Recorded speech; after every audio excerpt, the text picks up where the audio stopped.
वह शिक्षक समाज से जुड़ी हुई सभी समस्याओं को लेकर दूरभाष पर मुझे अवगत करा रहे हैं, व्हाट्सएप पर मैसेज करते रहते हैं। तो मैं अपने सभी गुरुजनों की समस्याओं को बस उसी रूप में, जिस रूप में वो मुझे भेजते हैं, मैं उसी रूप में अपर मुख्य सचिव महोदय को भेज देता हूँ। और कई मामलों में अपर मुख्य सचिव महोदय संज्ञान भी लेते हैं। तो अभी हाल ही में प्रधानाध्यापकों के पदस्थापन के मामले में हमने एक आग्रह किया था उनसे, और जब हमने उनसे आग्रह किया कि प्रधानाध्यापकों की पोस्टिंग कर दीजिए, स्कूल अलॉट करके उनकी पोस्टिंग कर दीजिए, तो उन्होंने मुझे उधर से मैसेज दिया कि कोर्ट के द्वारा स्टे लगा हुआ है।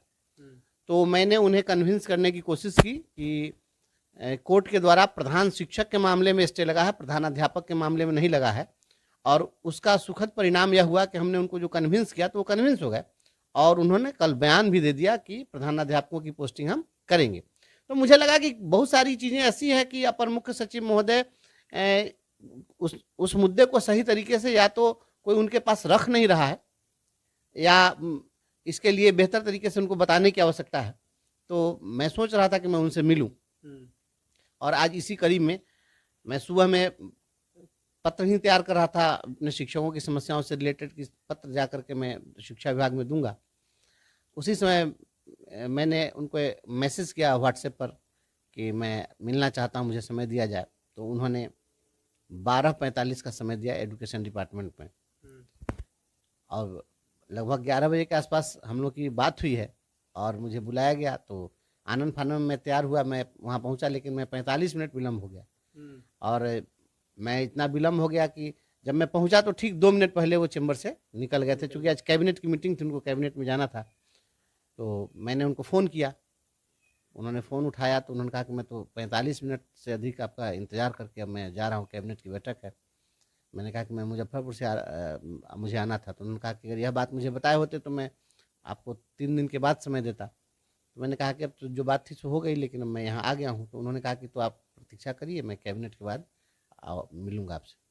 और मैं अपर मुख्य सचिव आदरणीय एस सिद्धार्थ साहब को मैं बहुत बहुत इसके लिए आभार व्यक्त करता हूँ कि कैबिनेट के बाद वह केवल मुझसे मिलने के लिए वो आए अपने कार्यालय में, क्योंकि उनके पहुंचने से ठीक पहले उनके निजी सचिव ने फ़ोन किया था कि सर आ रहे हैं, आप आ जाइए। अब मैं गया तो उसके 2 मिनट के बाद वो आए हैं और हमसे मिल करके और फिर साथ साथ ही निकल गए। मतलब कि क्या बातचीत हुई है शिक्षकों को लेकर? शिक्षकों के मुद्दे पर जो बात हुई है, मैं यह बताना चाहता हूँ अपने सभी गुरुजन साथियों को। मैं शिक्षकों के मुद्दे पर तो जो भी बात थी, लिखित बात थी, मैं उस पर भी आऊँगा। और शिक्षकों के अतिरिक्त भी कुछ बातें हुई है, जिन बातों को मैंने, उसके लिए मैं धन्यवाद दिया हूँ अपर मुख्य सचिव महोदय को। कि एक तो मैं डे 1 से, जब मैं शिक्षा के मुद्दे पर जब से मैं संघर्ष कर रहा हूँ, तो मेरा एक बहुत हमारी एक मांग रही है कि गरीबों के बच्चों के लिए अलग शिक्षा और अमीरों के बच्चों के लिए अलग शिक्षा क्यों। तो इसके लिए हमने कहा था कि कम से कम किताब तो एक कर दीजिए। तो मैंने उनको धन्यवाद दिया कि आप 6 to 8 के बच्चों के लिए एनसीईआरटी की किताब आपने लागू कर दी। अब गरीबों के बच्चे भी वही किताब पढ़ेंगे जो अमीरों के बच्चे पढ़ेंगे। निश्चित रूप से यह एक बहुत बड़ी युगांतकारी घटना है बिहार के लिए। इसको और लोग नोटिस नहीं ले रहे हैं, क्योंकि शिक्षा पर तो सभी लोगों को मतलब रहता नहीं है, लेकिन एस सिद्धार्थ साहब ने इस बात को साइलेंटली कर दिया। यह बहुत बड़ी बात थी। तो मैंने उनसे इसके लिए धन्यवाद भी दिया, और मैंने उनसे आग्रह भी किया है कि जिस प्रकार से आपने 6 to 8 के लिए किया है, इसको +2 तक के लिए आप कर दीजिए, आप अपने कार्यकाल में। उन्होंने हामी भी भरी है। मैं उम्मीद करता हूँ कि एक बहुत बड़ी बात होगी। दूसरी बात, मैं कहा हूँ कि गरीबों के बच्चों का ड्रेस अलग हो और अमीरों के बच्चों का ड्रेस अलग हो। निजी विद्यालय और सरकारी विद्यालय दोनों का ड्रेस अलग अलग क्यों?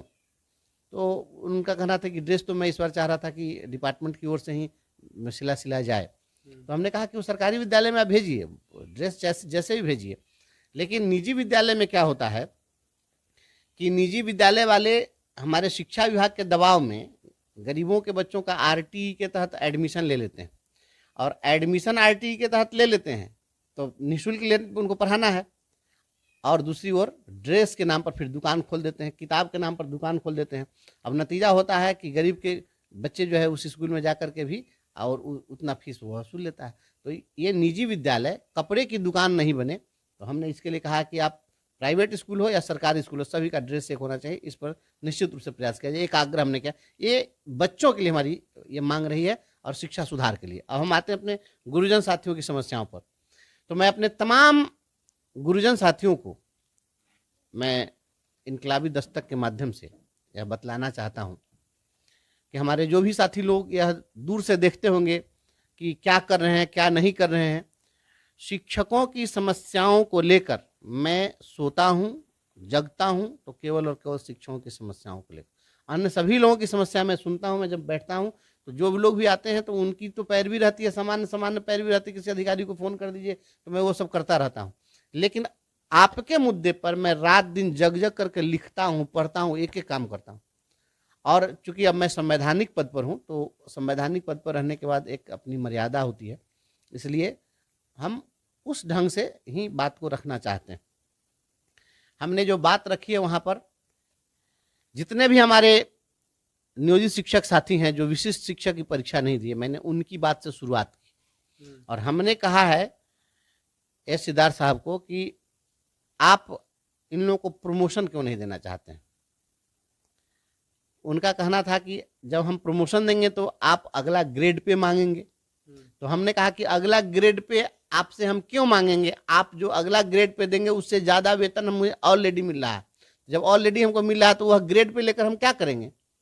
2000 के ग्रेड पे में जो बेसिक ग्रेड के टीचर हैं वो 2400 के ग्रेड पे अगर आज दे दिया जाएगा तो 2400 के ग्रेड पे में जो वेतन होगा वो कम होगा जितना हमको मिल रहा है उससे, क्योंकि लेंथ ऑफ सर्विस के आधार पर हमारा तो इंक्रीजमेंट बढ़ता चला गया। तो वैसी स्थिति में मैंने कहा कि ये आप गलत तरीके से इसको समझ रहे हैं। आप ऐसा देख लीजिए कि अब हमें अगला ग्रेड पे नहीं चाहिए, मात्र एक इंक्रीजमेंट बढ़ा दीजिएगा, हमारा प्रमोशन हो जाएगा। तो वो थोड़ी देर के लिए शॉक्ड भी थे, उनको लगा कि नहीं बात। मैंने कहा कि अगर आप कन्विंस नहीं हो रहे तो बोलिए, मैं फिर से आपको कन्विंस करता हूँ। तो मेरी बात को काफ़ी सीरियसली उन्होंने लिया है। तो प्रमोशन के इशू पर हमने बात की। सेवा निरंतरता के मुद्दे पर हमने उनसे बात किया कि मैं विधान परिषद के सत्र में भी हमने उठाया था इस मामले को, और सेवा निरंतरता के मुद्दे पर हमने वित्त विभाग का जो सर्कुलर है वो सर्कुलर भी हमने शिक्षा मंत्री जी को दिया था।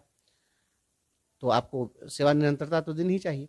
और हमने यह स्पष्ट कर दिया है कि आपके पूर्व वाले जो थे एसीएस, उस समय में जो उनसे भिड़ंत थी शिक्षकों की और हमारी जो भिड़ंत थी 3 मुद्दों को लेकर थी।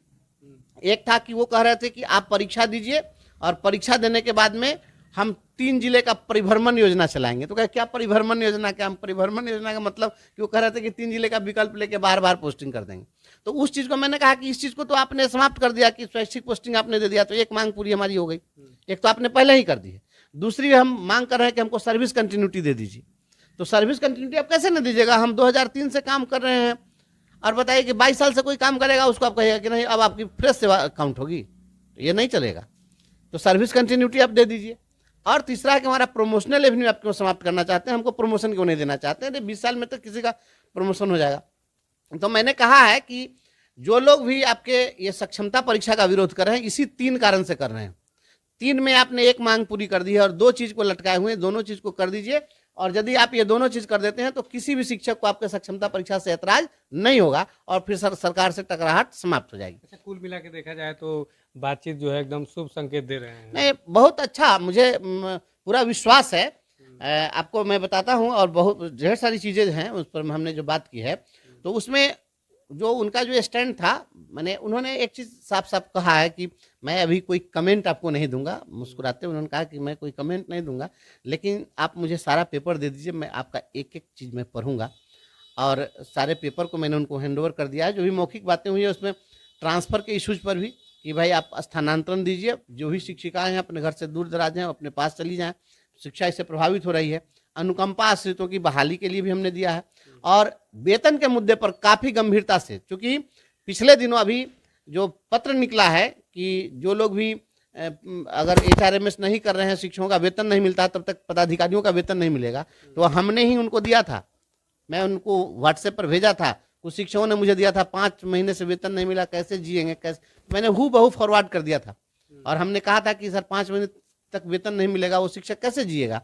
तो उसके बाद उन्होंने एक कड़ा पत्र निकाला कि जब तक शिक्षकों का वेतन भुगतान नहीं होगा पदाधिकारियों का भी वेतन नहीं मिलेगा। तो इस मामले में मैंने उनसे एक आग्रह किया है कि अभी भी 20,000 से अधिक ऐसे शिक्षक हैं जिनका HRMS ऑनबोर्डिंग नहीं हुआ और पेमेंट नहीं हुआ। तो आप संबंधित जिलों से ऐसे शिक्षकों की सूची मंगा लीजिए और संबंधित शिक्षकों की सूची मंगा करके आप देख लीजिए कि इनका HRMS अभी तक क्यों नहीं हुआ, और निर्देशालय स्तर पर अगर मामला फंसा तो उसको सॉर्ट आउट करा दीजिए। और हम दोपहर में उनसे मिलने के लिए जब गए थे, निर्धारित जो समय निर्धारित उन्होंने किया था, जो उस समय हम पहुंचे तो नीचे जैसे ही हम उतरे हैं, क्योंकि वो उस समय चले गए थे कैबिनेट मीटिंग में, तो जब हम नीचे उतरे तो वहां पर गया के कुछ शिक्षक हमको मिल गए और अन्य जिलों के भी शिक्षक मिल गए, और उन लोगों ने बताया, तो मैं इस बात को बताया कि अभी आप आज ही आपसे हमारे शिक्षक लोग मिले इस मामले को लेकर, तो आपने कह दिया कि रवि जी से जाकर के मिल लीजिए, और जब वो लोग गए मिलने तो वहाँ नोटिस नहीं ली गई। तो इस बात को मैंने उनके संज्ञान में दे दिया है कि आप इस पर मंगा लीजिए, और उन्होंने इस पर हामी भरी कि मैं मंगा लेता हूं सभी जिलों से कि किनका वेतन जो है लंबित है और इसको मैं कर देता हूं। मैंने कहा कि वेतन के मुद्दे पर सर कोई समझौता नहीं किया जाए।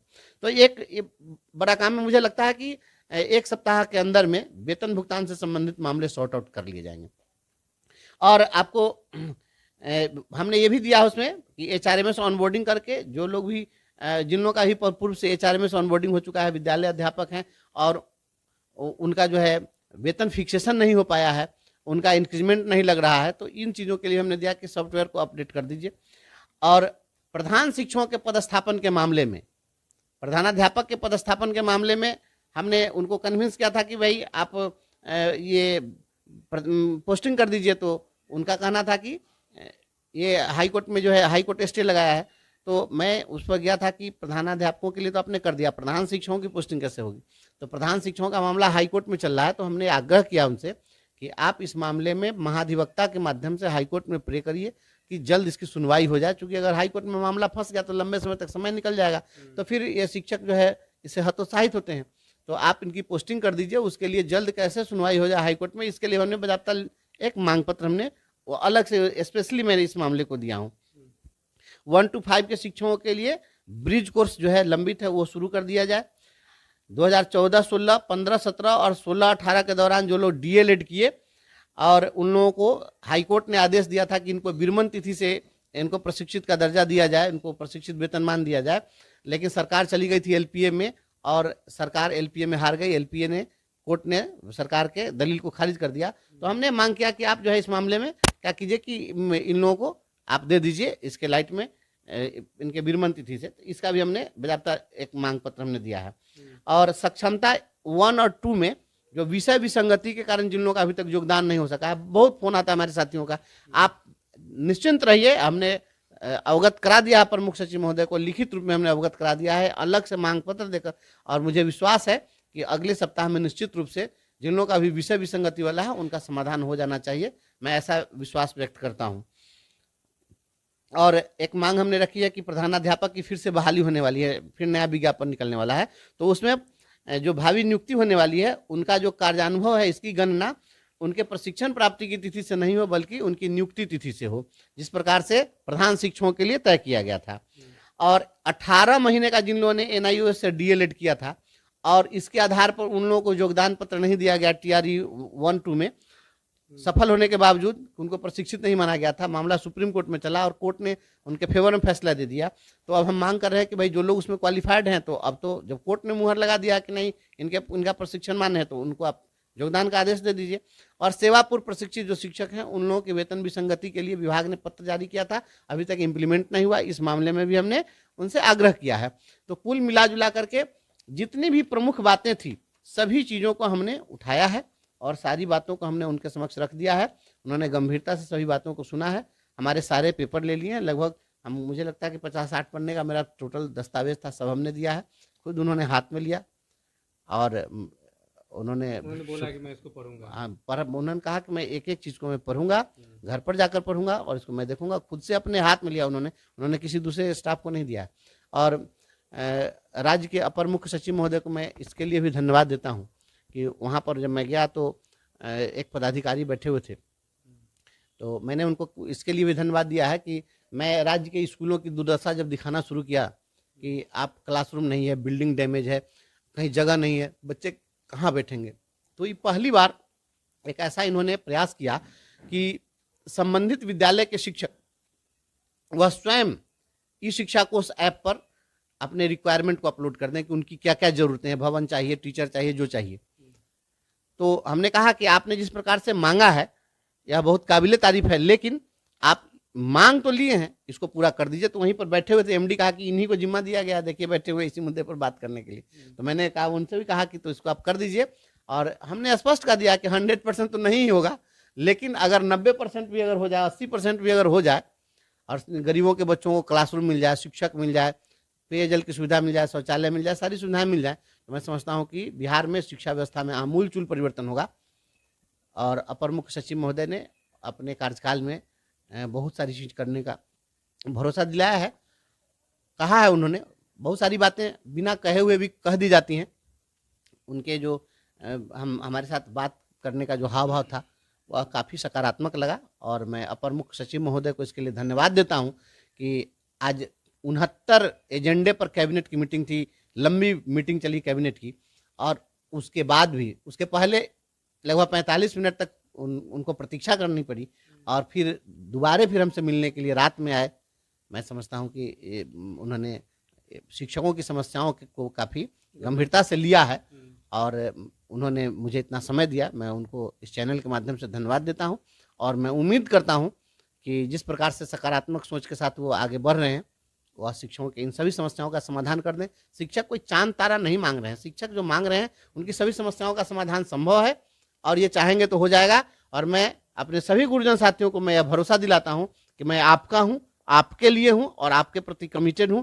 शीघ्र ही देखता हूं इन सभी चीज़ों पर जो उन्होंने विश्वास दिलाया है, शीघ्र समाधान हो जाता है तो ठीक है।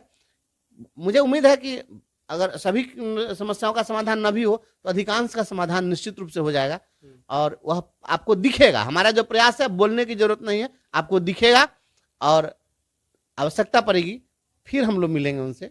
मुख्यमंत्री से मिलना होगा, मिलेंगे, महामहिम राज्यपाल से मिलना होगा,